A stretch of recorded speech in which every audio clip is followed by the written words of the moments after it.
टाकायचंय मंडळी, थोडं पण पाणी नाही ठेवायचं यामध्ये। चला, आवळ्यावरचं पूर्ण पाणी काढून घेतलेलं आहे।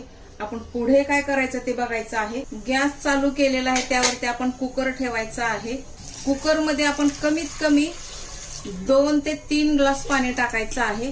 पाण्याला थोडीशी उकळी येऊ द्यायची आहे। बघा मंडळी, पाण्याला थोडीफार उकळी आलेली आहे। आपण आता काय करायचं आहे, पाणी काढलेले आवळे, त्यानंतर यावरती एक झाकण लावायचं आहे। गॅस मीडियम करायचा आहे।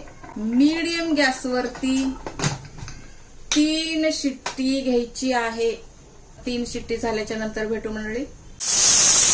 3 शिट्टी झालेली आहे। आपण आता गॅस बंद करायचा आहे आणि याची थंड होण्याची वाट बघायची आहे मैत्रिणींनो। चला मंडळी, आपला कुकर थंड झालेला आहे।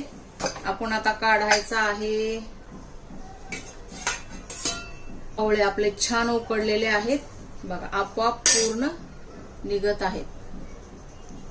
हे थोडस थंड झालं की आपण आवळे हे पूर्ण सोलून घेऊया। आपले आवळे पूर्णपणे थंड झालेले आहेत। आपण आता हे पूर्ण काढून घेऊया। पूर्ण सोलून काढायचे, बिया साईडला काढायच्या त्याच्या। हे आपोआप निघलं जातं। ह्याच्या बिया काढून घेऊ आपण, सर्व असं काढून घेऊया।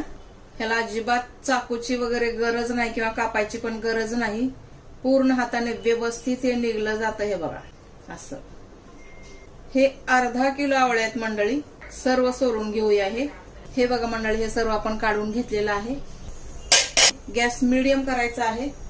अर्धा किलो आवळ्यासाठी आपण 300 ग्रॅम साखर यामध्ये टाकायची आहे आणि साखर बुडेपर्यंतच पाणी टाकायचं आहे मंडळी, जास्त नाही।